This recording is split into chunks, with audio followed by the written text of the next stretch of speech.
طاسيم.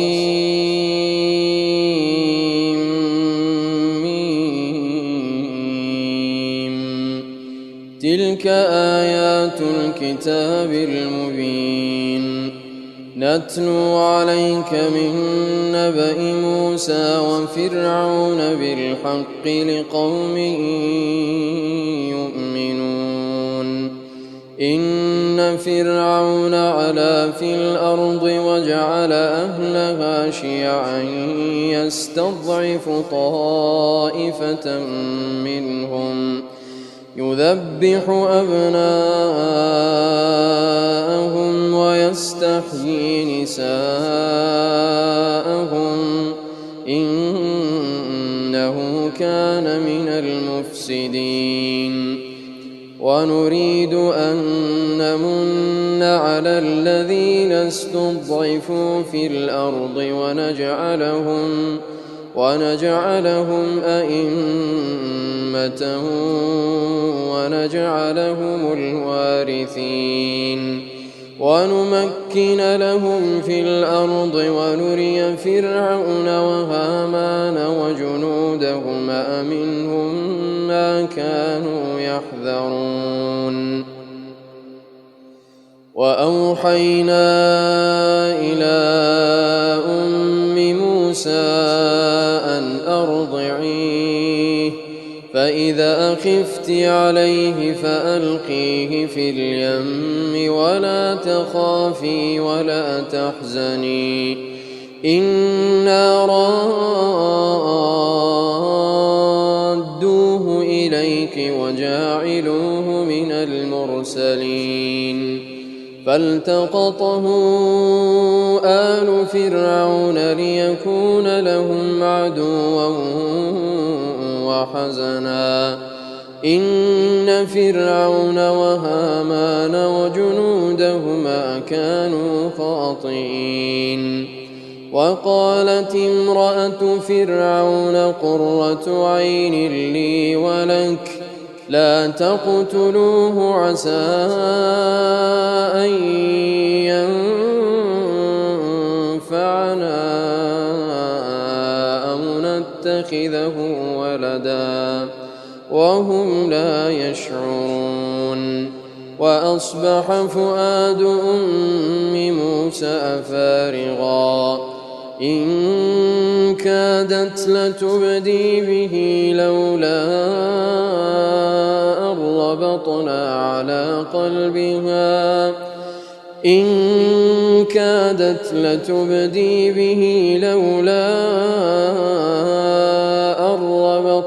على قلبها لتكون من المؤمنين.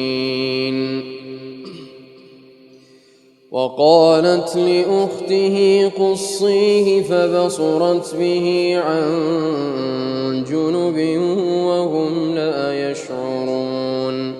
وحرمنا عليه المراضع من قبل فقالت هل أدلكم على أهل بيت يكفلونه لكم وهم له ناصحون. فرددناه إلى أمه كي تقر عينها ولا تحزن ولتعلم أن وعد الله حق ولكن أكثرهم لا يعلمون. ولما بلغ أشده واستوى آتيناه حكما وعلما وكذلك نجزي المحسنين. ودخل المدينة على حين غفلة من أهلها فوجد فيها رجلين يقتتلان هذا من شيعته وهذا من عدوه فاستغاثه الذي من شيعته على الذي من عدوه فوكزه موسى فقضى عليه قال هذا من عمل الشيطان إنه عدو مضل مبين قال رب إني ظلمت نفسي فاغفر لي فغفر له إنه هو الغفور الرحيم قال رب بما أنعمت علي فلن أكون ظهيرا للمجرمين فأصبح في المدينة خائفا يترقب فإذا الذي استنصره بالأمس يستصرخه قال له موسى إنك لغوي مبين فلما أن أراد أن يبطش بالذي هو عدو لهما قال يا موسى أتريد أن تقتلني كما قتلت نفسا بالأمس إن تريد إلا أن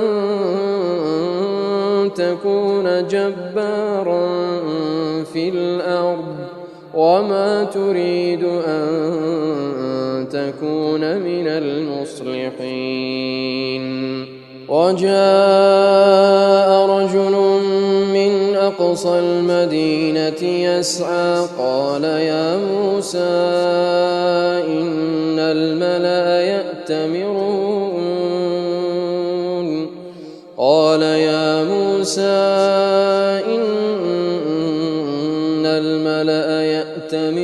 بك ليقتلوك فاخرج إني لك من الناصحين فخرج منها خائفا يترقب قال رب نجني من القوم الظالمين ولما توجه تلقاء مدين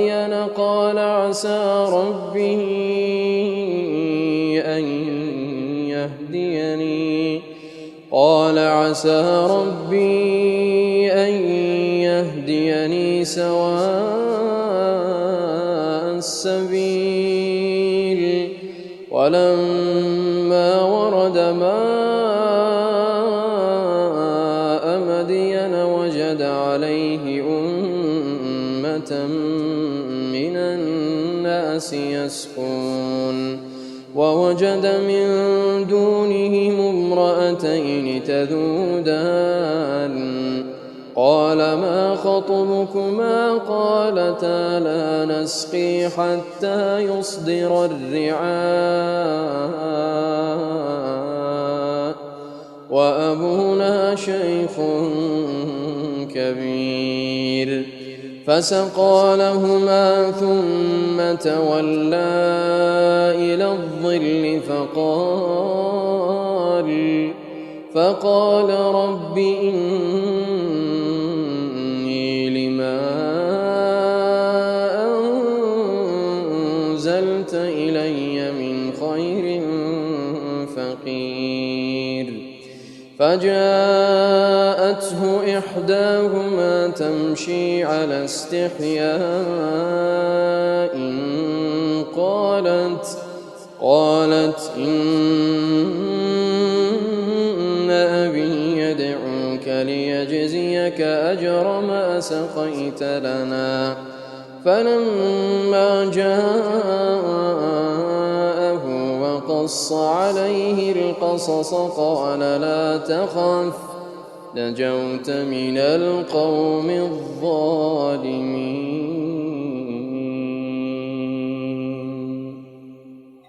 قالت إحداهما يا أبت استأجره إن خير من استأجرت القوي الأمين.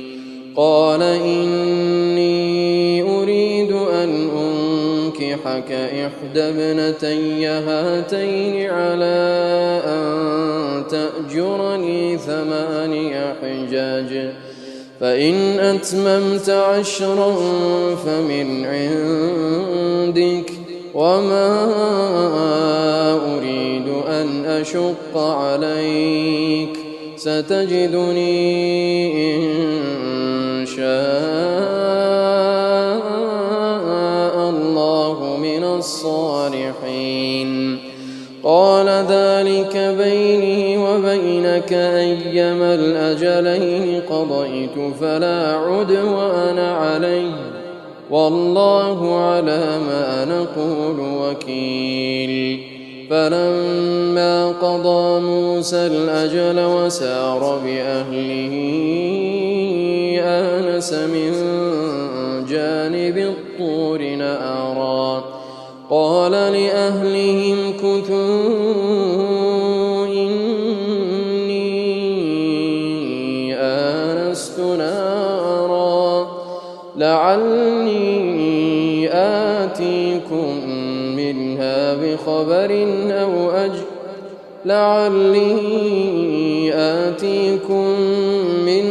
بخبر أو جذوة من النار لعلكم تصطلون. فلما أتاها نودي من شاطئ الوادي الأيمن في البقعة المباركة من الشجرة أن يا موسى إني أنا الله رب العالمين، وأن ألق عصاك. فلما رآها تهتز كأنها جان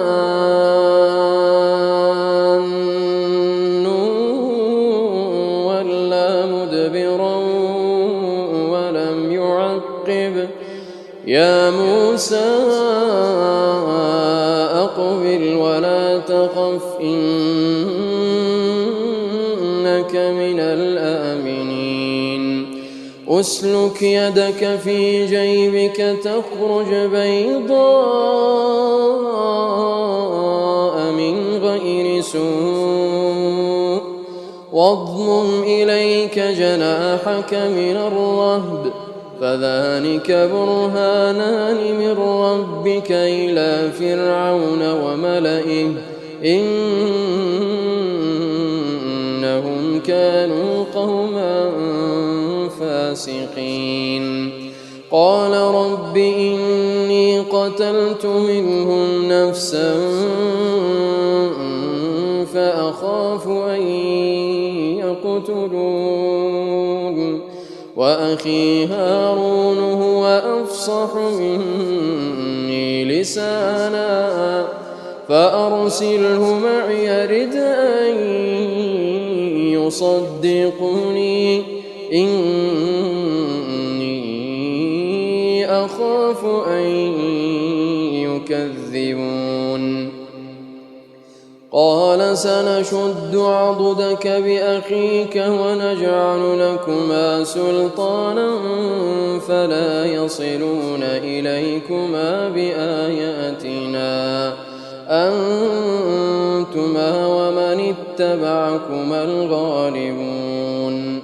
فلما جاءهم موسى بآياتنا بينات قالوا ما هذا إلا سحر مفترى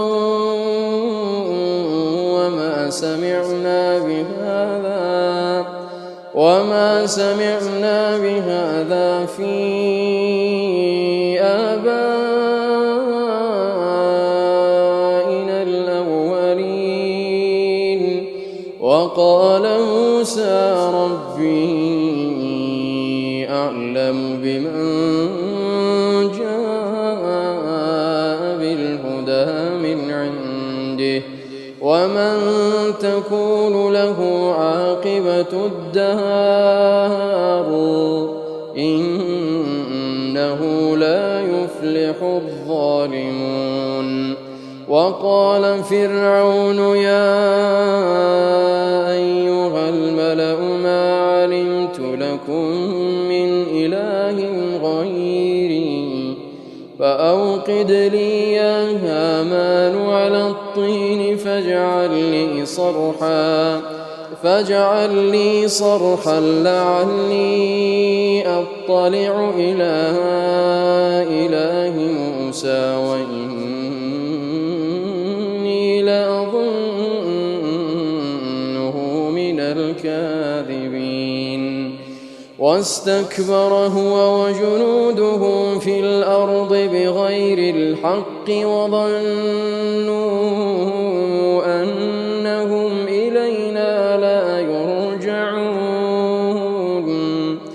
فأخذناه وجنوده فنبذناهم في اليم فانظر كيف كان عاقبة الظالمين.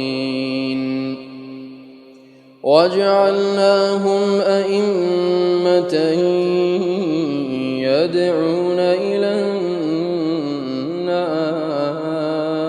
النار ويوم القيامة لا ينصرون. وأتبعناهم في هذه الدنيا لعنة ويوم القيامة هم من المقبوحين. ولقد آتينا موسى الكتاب من بعد ما أهلكنا القرون الأولى بصائر للناس وهدى ورحمة لعلهم يتذكرون. وما كنت بجانب الغربي إذ قضينا إلى موسى الأمر وما كنت من الشاهدين ولكننا أنشأنا قرونا فتطاول عليهم العمر وما كنت ثاويا في أهل مدين تتلو عليهم آياتنا ولكننا كنا مرسلين. وما كنت بجانب الطور إذ نادينا ولكن رحمة من ربك لتنذر قوما ما أتاهم من نذير من قبلك لعلهم يتذكرون. ولولا أن تصيبهم مصيبة بما قدمت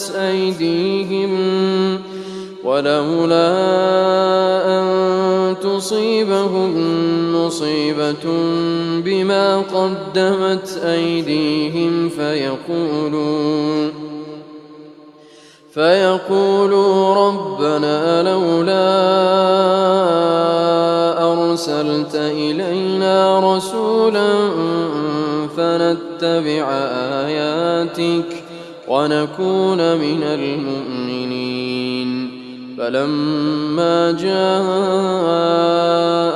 الحق من عندنا قالوا لولا أوتي مثل ما أوتي موسى أولم يكفروا بما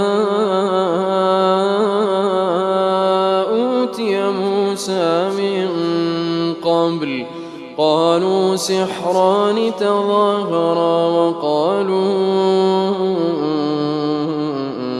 إنا بكل كافرون. قل فأتوا بكتاب من عند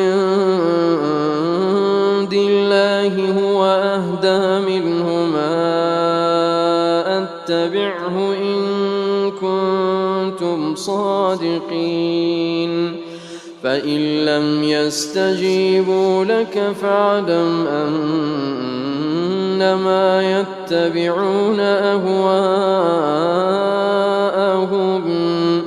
ومن أضل ممن اتبع هواه بغير هدى من الله إن الله لا يهدي القوم الظالمين ولقد وصلنا لهم القول لعلهم يتذكرون الذين آتيناهم الكتاب من قبله هم به يؤمنون وإذا يتلى عليهم قالوا آمنا به إنه الحق من ربنا إنا كنا من قبله مسلمين أولئك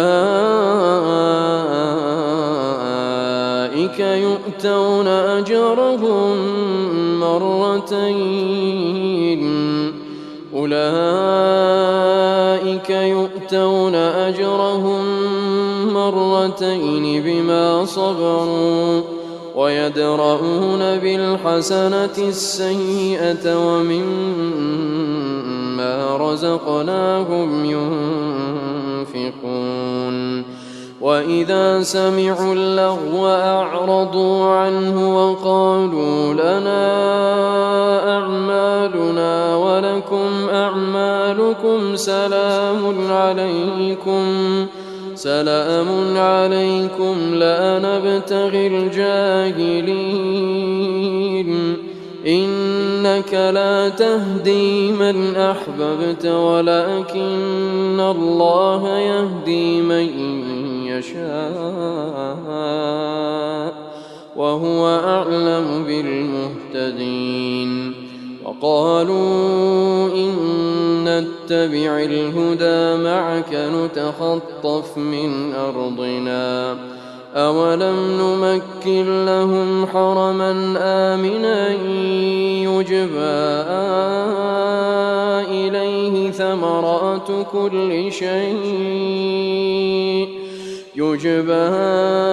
إليه ثمرات كل شيء رزقا من لدنا ولكن أكثرهم لا يعلمون وكم أهلكنا من قرية بطرت معيشتها فتلك مساكنهم لم تسكن من بعدهم إلا قليلا وكنا نحن الوارثين وما كان ربك مهلك القرى حتى يبعث في أمها رسولا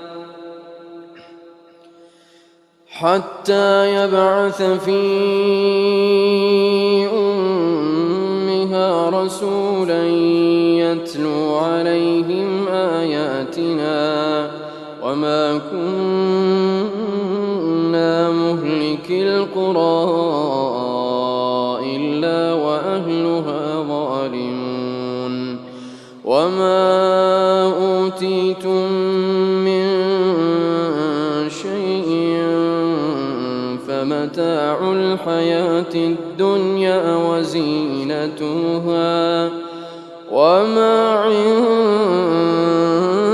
الله خير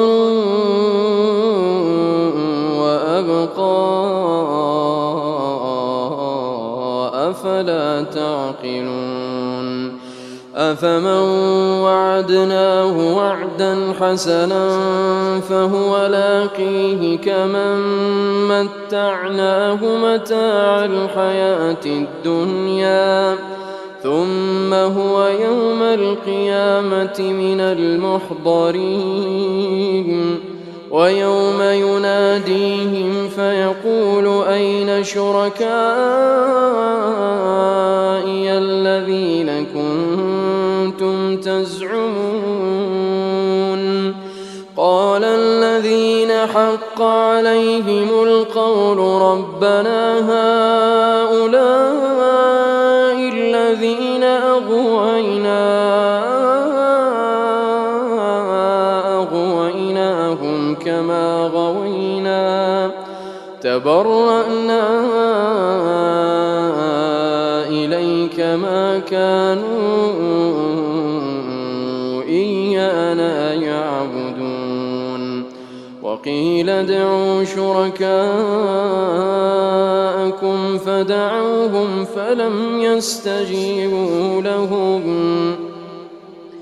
فلم يستجيبوا لهم ورأوا العذاب لو أنهم كانوا يهتدون ويوم يناديهم فيقول ماذا أجبتم المرسلين فعميت عليهم الأنباء يومئذ فهم لا يتساءلون فأما من تاب وآمن وعمل صالحا فعسى أن يكون من المفلحين وربك يخلق ما يشاء ويختار ما كان لهم الخيرة سبحان الله وتعالى عما يشركون وربك يعلم ما تكن صدورهم وما يعلنون وهو الله لا إله إلا هو وهو الله لا إله إلا هو له الحمد في الأولى والآخرة وله الحكم وإليه ترجعون قل أرأيتم إن جعل الله عليكم الليل سرمدا إلى يوم القيامة من إله غير الله يأتيكم بضياء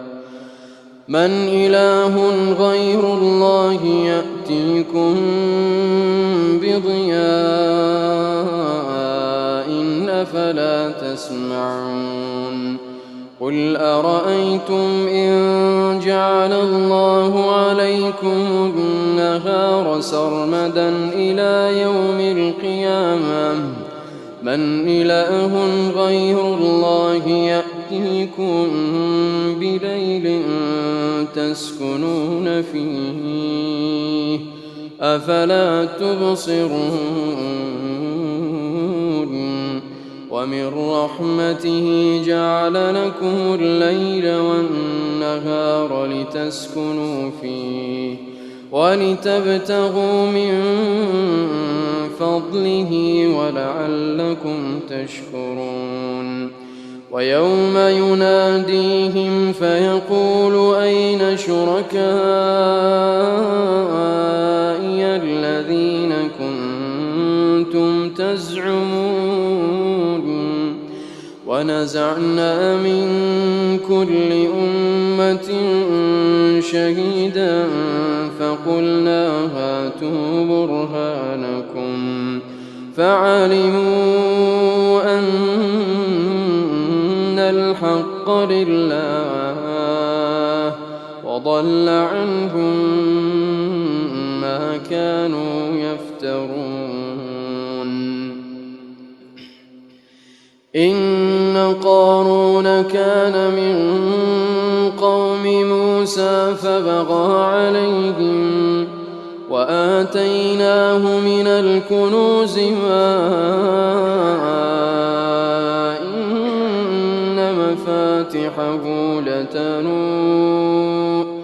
إن مفاتحه لتنوء بالعصبة أولي القوة إذ قال له قومه لا تفرح إن الله لا يحب الفرحين. وابتغ فيما آتاك الله الدار الآخرة ولا تنس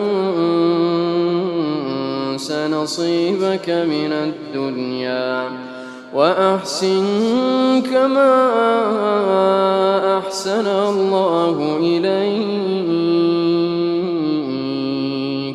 ولا تبغ الفساد في الأرض إن الله لا يحب المفسدين.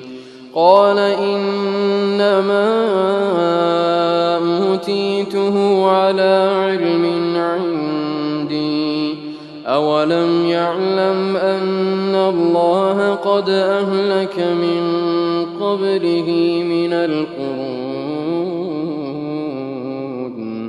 من هو أشد منه قوة وأكثر جمعا ولا يسأل عن ذنوبهم المجرمون. فخرج على قومه في زينته قال الذين يريدون الحياة الدنيا يا ليت لنا مثل ما أوتي قارون إنه لذو حظ عظيم. وقال الذين أوتوا العلم ويلكم ثواب الله خير لمن آمن وعمل صالحا ولا يلقاها إلا الصابرون. فخسفنا به وبداره الأرض فما كان له من فئة ينصرونه من دون الله وما كان من المنتصرين. وأصبح الذين تمنوا مكانه بالأمس يقولون ويك أن الله يبسط الرزق لمن يشاء من عباده ويقدر لولا أن من الله علينا لخسف بنا ويكأنه لا يفلح الكافرون. تلك الدار الآخرة نجعلها للذين لا يريدون علوا في الأرض ولا فسادا والعاقبة للمتقين. من جاء بالحسنة فله خير منها ومن جاء بالسيئة فلا يجزى الذين عملوا السيئات إلا ما كانوا يعملون. إن الذي فرض عليك القرآن لرادك إلى معاد قل ربي أعلم من جاء بالهدى ومن هو في ضلال مبين. وما كنت ترجو أن يلقى إليك ربك الكتاب إلا رحمة من ربك فلا تكونن ظهيرا للكافرين ولا يصدنك عن آيات الله بعد إذ أنزلت إليك وادع إلى ربك ولا تكونن من المشركين ولا تدع مع الله إلها آخر لا إله إلا هو كل شيء هالك إلا وجهه له الحكم وإليه ترجعون